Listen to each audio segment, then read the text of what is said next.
From news and views, issues and opportunities, we'll have in-depth conversations with decision makers to find out what they know and what they think. I'm Rico Hizon, inviting you to join the exchange because your business is our business. Who doesn't miss traveling? People could hardly go beyond borders for over a year now, dealing a big blow to a key economic driver: tourism. With the threats of more transmissible COVID-19 variants still keeping the sector in survival mode, how can we help our kababayans making a living out of world-class Filipino hospitality, showcasing it's more fun in the Philippines? A look into sustainable ways to rebuild and reactivate tourism and rethink travel in a post-pandemic world, and how this industry can fully take off in these turbulent times. How the aviation world can buckle up for recovery in our C-Suite vision.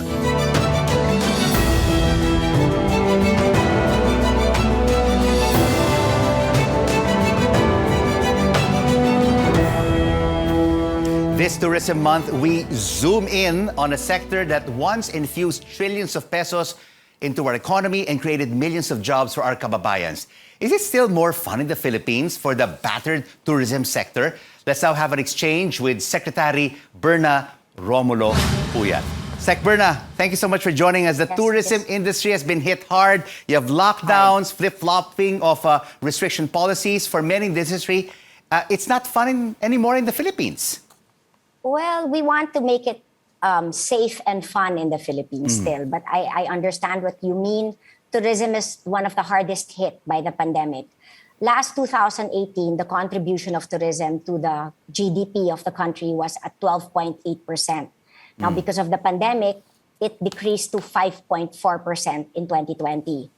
Last 2019, 5.72 million people were employed in the tourism sector. And because of the pandemic, there was a decrease in employment by 18.1%.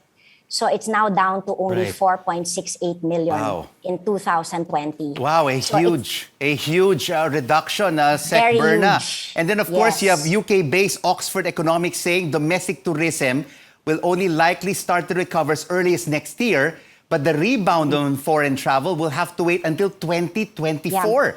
Can the stakeholders really wait that long? That's why we're pushing for domestic tourism. As I've said, 12.8% is the contribution of tourism, but 10.8% of that comes from domestic tourism. We are still heavily reliant. Unlike other countries, we are more reliant on domestic tourism. So as of now, like what other countries are doing, we are really pushing for domestic tourism. And we're quite lucky because when we did 2 surveys with the AIM, we asked for the travelers' preferences. They wanted open air, open space, well-ventilated, sun and beach. And all of these are now are found in the Philippines. So we find more people traveling around the country. But of course, with the new Delta variant, it again stopped this. So we're hoping that we're currently vaccinating our tourism workers. So we're hoping that when our tourism workers are fully vaccinated, that when variants come, it won't stop the tourism sector. And Sec Berna, how many more tourism workers still have to be vaccinated? And what is your target to get them all vaccinated so at least we can have a more vibrant domestic tourism industry? Of course, the vaccination, it's centering on NCR plus 8. So in NCR alone, we have already vaccinated 99% of those working in hotels. So that's good. If we count in NCR, all not only working in hotels, including restaurants, store operators, tour guides, we've already vaccinated 90% in NCR. But of course, what we're doing is since we have to make sure that our tourism destinations are also vaccinated. We've started already in Boracay, Palawan, Bohol, Siargao. And like, for example, in Boracay, we've already vaccinated 72% of their active tourism workers. In Baguio, I just came from Baguio, 100% already have been fully vaccinated. First dose already. So in a month's time, they will be fully vaccinated. And that's what we're doing Right. in all the major tourist destinations. And of course, many of these tourist destinations that you mentioned, Secretary Berna, are under MGCQ. Have you seen Yes. also a demand in the workcation market? Is this Yes. a market that will eventually grow Yes. as we continue to have these restrictions still in place? Yes, I'm glad you asked that question. For example, currently in Boracay, we find a lot of those in NCR transferring already to Boracay, to Tagaytay, to Batangas, and they're working from home. And it's they call it the workcation. It's workation, and what they like it because travel, in our recent survey, people want to travel for their sanity. And those doing workations in Batangas, Tagaytay, and Boracay, they can work from home, work from their hotel, work from Boracay, and at the same time, they can have a massage at the side, etc. So it works well, it balances. We have a good, a large demand for that. And, most of the hotels now, they're giving very low rates to encourage long-term visitors. Yeah, they want to ease cabin fever. Cabin fever. And of course, Yes. the mental health of a lot of Filipinos right now is at stake. But what about, Secretary Bernard, the opportunity for the country to create travel bubbles with at least our Southeast Asian neighbors? When will that happen? We've been talking about that. So what we're doing is we're actively vaccinating our tourism workers so that there is an option that, for example, in Asia, we have Phuket, who has already accepted fully vaccinated travelers from low-risk countries, as long as, because in Phuket, they're already more than 70% vaccinated. So we're closely watching what Phuket is doing. So while we're closely watching and seeing how they're doing it, we are making sure that our tourism workers are also vaccinated. And eventually, of course, we have to bring this up. Kasi the problem is the quarantine. Nobody will want to travel here if they have to quarantine for 7 to 10 days. But also at the same time, for example, Koreans are our number one market. They may be able to travel here, but when they go back, they have to quarantine for 14 days. So we're hoping we can have bilateral agreements. They can fly directly, let's say, to Bohol or to Cebu. No quarantine as long as they're only exposed to fully vaccinated. And when they go back, no more quarantine. But of course, this has to be worked out.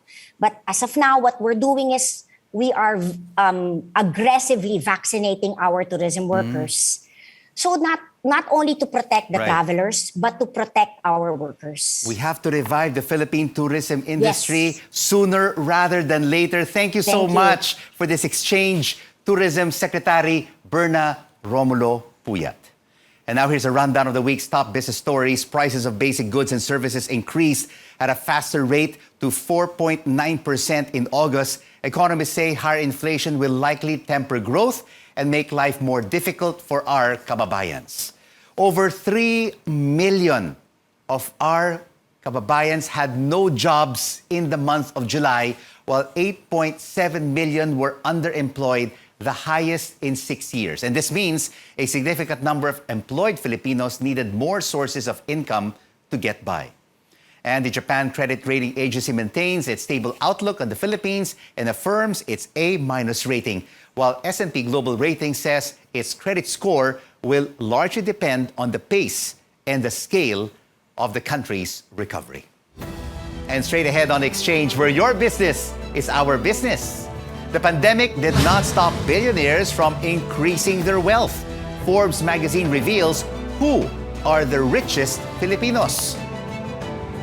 And our efforts to help the tourism industry enough? Let's get the insights of a director at the UP Asian Institute of Tourism when we come back.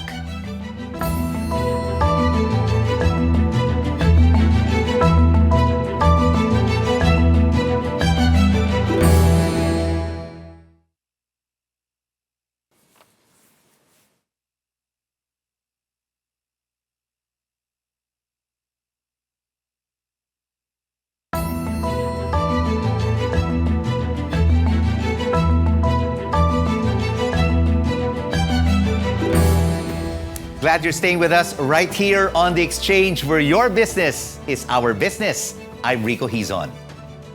The government's last-minute reversal of its decision to ease quarantine restrictions in Metro Manila dented the business sector's trust in the administration's COVID-19 response.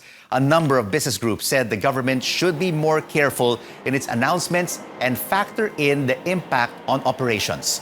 They warned inconsistencies may diminish the credibility of policy pronouncements.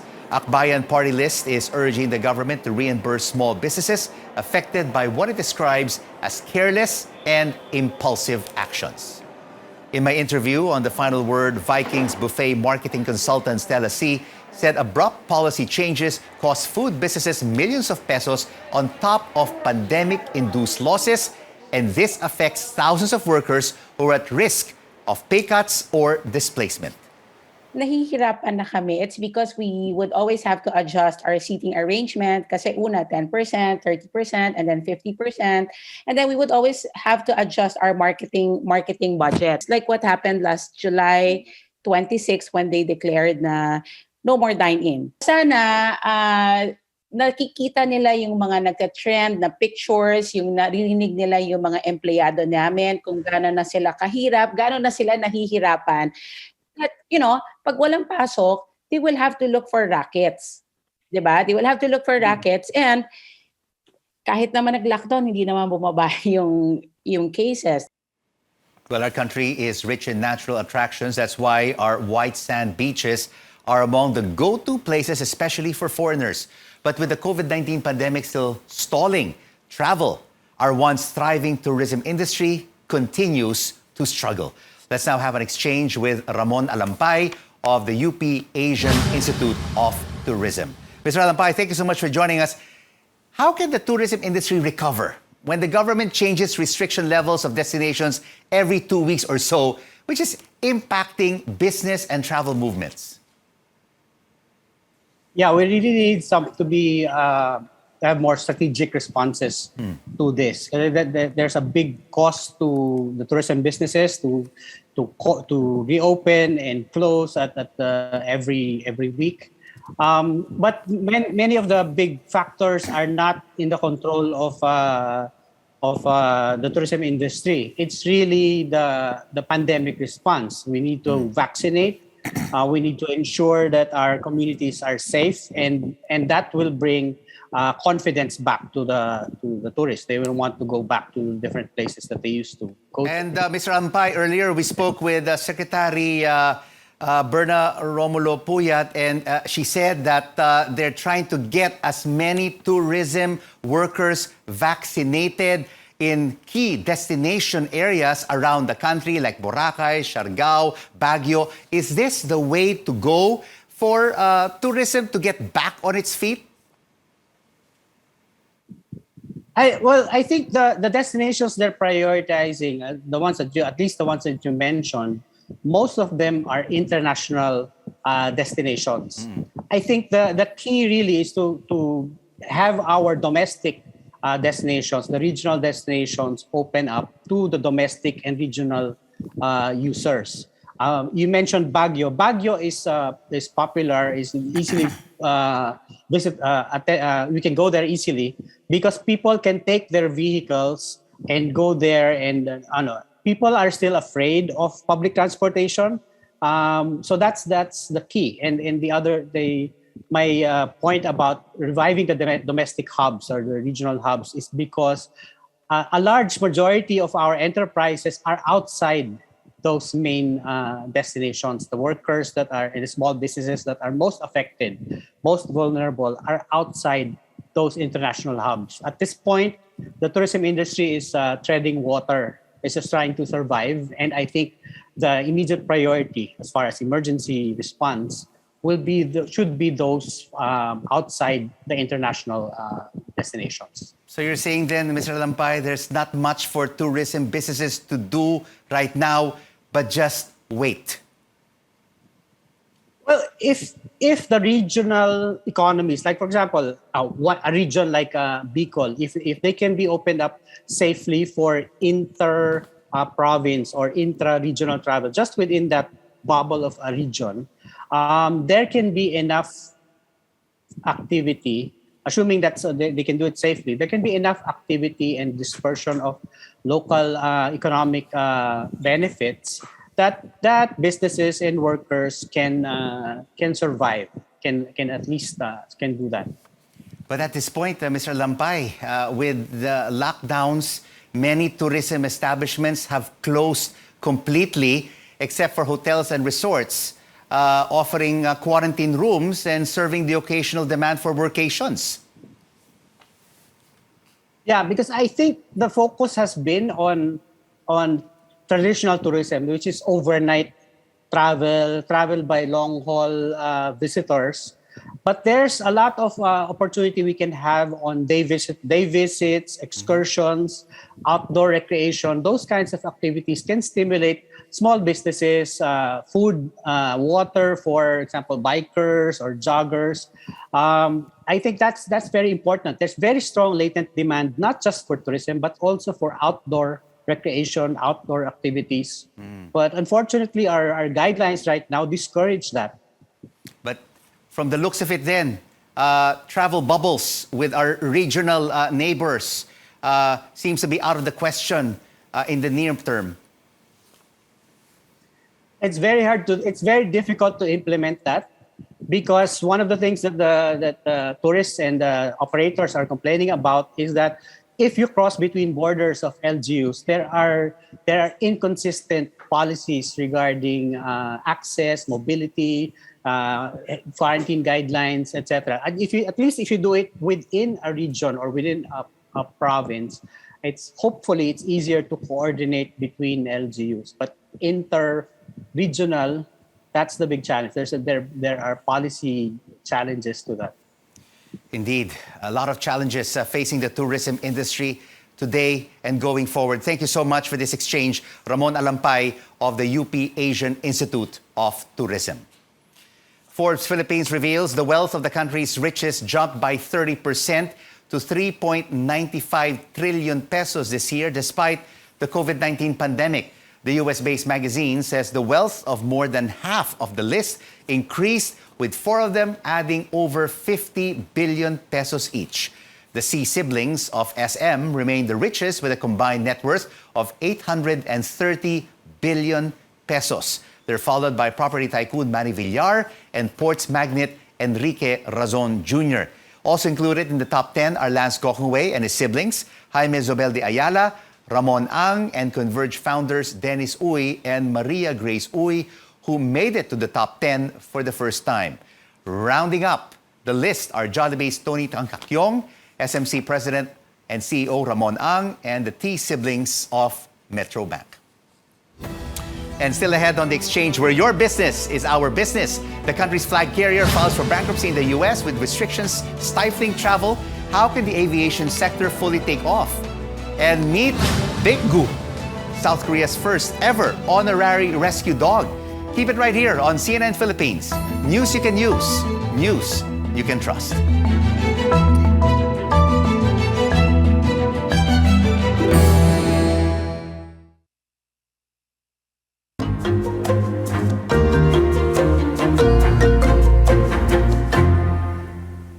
Glad you're staying with us right here on The Exchange, where your business is our business. I'm Rico Hizon.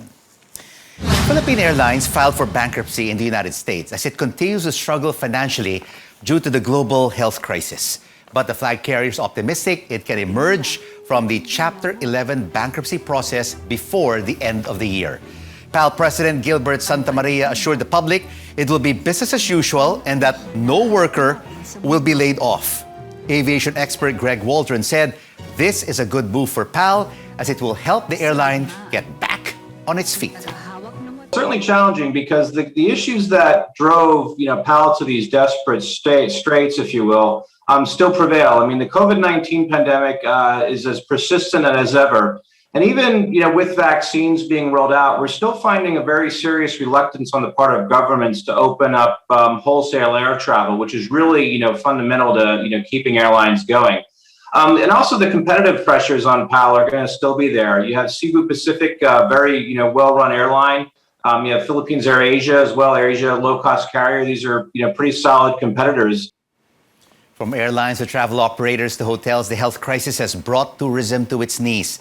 With vaccines offering hope for a restart, every part of the tourism ecosystem is now starting to rethink sustainable travel in a post-pandemic world. Let's check how the country's so-called historical capital is drawing up plans.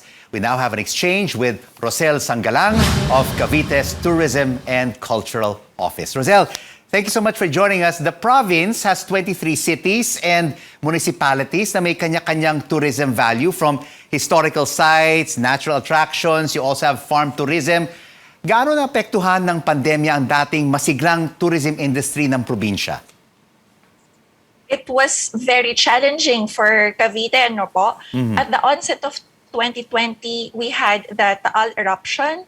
And just when the tourism industry is slowly recovering from the Taal eruption, here comes COVID-19 pandemic naman. So in any disaster or crisis, the initial or immediate impact on the tourism industry is the decline of tourists. And this triggers a set of or a chain of reactions such as closure of businesses, loss of jobs, and decrease in tax revenue. So in 2019, we welcomed more than 10 million same-day and overnight tourists, the highest number recorded in the province in the past 5 years. But from that 10 million mark in 2019, we were down to 1.9 million tourists in 2020, which is an 80.49% decrease from the previous year. And as for this year, we are at almost 700,000 same-day and overnight tourists only. And as for the tourism businesses, in 2020, 80.6% have closed, and around 44% tourism workers were displaced. And these are the adverse impacts of COVID-19 pandemic in the province. Grabe talaga yung epekto nitong pandemya, no? Marami nagsara mga negosyo, a lot of people lost their jobs, tourism workers. So what is being done by the Provincial Tourism Office, Rosel, para matulungan ang mga tourism workers? Okay. We have this COVID-19 Rehabilitation and Recovery Program. This is in line with the objectives set by the Calabarzon Regional Disaster Risk Reduction and Management Council and that of NEDA 4A. Our first objective, of course, to help the affected tourism stakeholders is to gain public trust and confidence. And to do this, we have to conduct image rebuilding campaigns. We have to reinforce tourism governance at all levels, which includes strengthening the tourism and cultural associations in the province. We also monitor our tourism and enterprises in partnership with our LGUs and national agencies to ensure that these enterprises comply or adhere to the health and safety protocols as prescribed by the Department of Health. And we have to mitigate losses as well. And to mitigate the losses, on top of the national stimulus packages, the provincial government of Cavite, through our office, offered activity sponsorships. We are also providing training for displaced workers. This is free of charge. And we have also assisted LGUs in their application sa DOT DOLE Cash Assistance Program, wherein 42 million pesos were granted to more than 8,000 tourism workers, community-based tourism organizations, and to the transport service sectors. Marami talagang ginagawa, no? Ang Cavite local government para tulungan ng mga tourism workers. And I know a lot of my friends and relatives pupunta dyan sa Cavite kasi they want to ease yung cabin fever at saka yung kanilang mental health issues. Kailangan nila ng break overnight or spend a weekend. No, pero kamusta naman ang vaccination drive in Cavite? Is there a program intended for tourism workers to get them vaccinated and inoculated? Okay. The provincial government of Cavite, under our governor, John Vic Remulla, is continuously conducting vaccination drives as well as our 23 LGUs to make sure that we reach herd immunity as soon as possible. So as of current, we have more than 83,000 confirmed cases. Approximately 1 million doses were given to the province. 500,000 have been fully vaccinated, but we need at least 6 million doses to achieve 70% herd immunity. And our province has already allocated 2.5 billion pesos for purchase of vaccines. But there is still a need to fast-track the vaccine order and distribution, which sadly the provincial government do not have control over this. But as for the tourism workers, the tourism frontliners are now part of the priority workers for vaccination. They are in the A4 group, and vaccination for this group has already started a few months back. Still a lot of work to be done to be able to bring back to life the tourism sector in the country. Maraming salamat for joining us and for this exchange, Rosel Sangalang of the Tourism and Cultural Office of Cavite.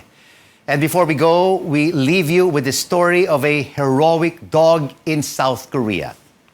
Big Gu saved his 90-year-old owner who collapsed and got lost in a rice field.